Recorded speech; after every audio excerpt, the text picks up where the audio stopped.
2015 წელი წარმატებული აღმოჩნდა სახელმწიფო სამეცნიერო-ტექნიკური ცენტრისთვის. დელტაში დანერგილ და განხორციელებულ სიახლეებს ჩვენი მაყურებელი გასული წლის განმავლობაში თვალს მუდმივად ადევნებდა. დღევანდელი რეპორტაჟით კი გიორგი წეროზე შეეცადა ცენტრის ერთწლიანი მუშაობა შეეჯამებინა. დელტამ გასულ წელს არაერთი სამხედრო და სამოქალაქო დანიშნულების ნივთი გამოუშვა. მათი ნაწილის საიდუმლოა, ნაწილის გადაღების შესაძლებლობა კი ჩვენს ჯგუფს მიეცა. ეს ქართული სნაიპერული შაშხანების სატევარი დელტა 308 და შავი მამბაა. 2015 წლის მანძილზე სამხედრო სამეცნიერო-ტექნიკური ცენტრი დელტაში შექმნილი სამი სხვადასხვა კალიბრის და დანიშნულების სნაიპერული შაშხანა. აქ არის წინა პლანზე ეს არის შავი მამბა ქვია ამ შაშხანას, ეს არის 318 კალიბრის წმინდა სისხლის სნაიპერული შაშხანა, რომელიც არის აღჭურვილი გრძივად მოსრიალი მექანიკური საკეტით, აქვს პიკატინის მიმართული რელსი, დამატებითი მოწყობილობების სამაგრი, რა თქმა უნდა ლულა და რეგულირებადი კონდახი.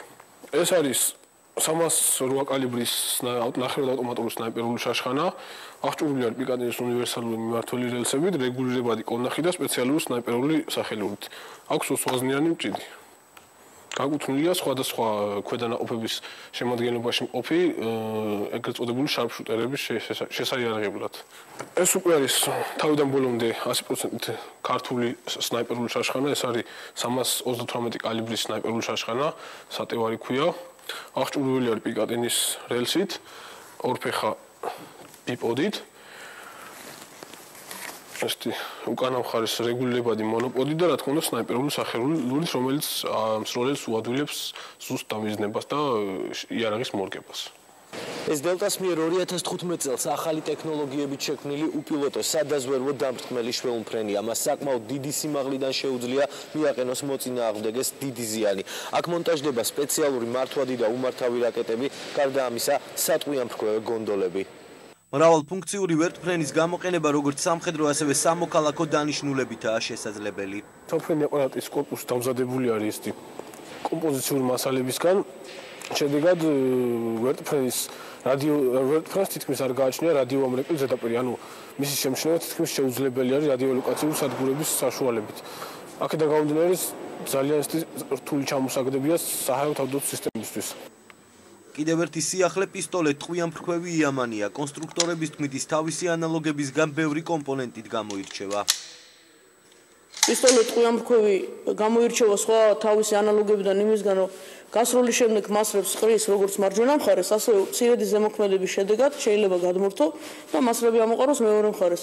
ეს არის კარგი, ვინც საცია არის ან მემარჯვენე, ანუ არის უნიფიცირებული ორივე ტიპის ადამიანისთვის.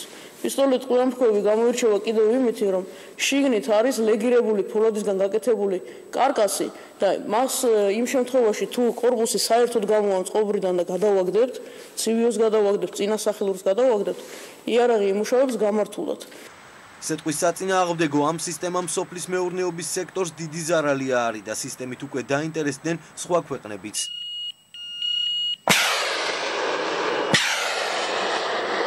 სხვა ქვეყნები არიან უკვე ამ სისტემით დაინტერესებული, მიმდინარეობს ჯგუფის შეკრება და მომზადება იმისთვის, რომ წავიდნენ უკვე ჩვენს პარტნიორებთან და მოახდინონ ტექნიკური მოგლება და წინა სამუშაოები დაიწყო უკვე დანერგვის.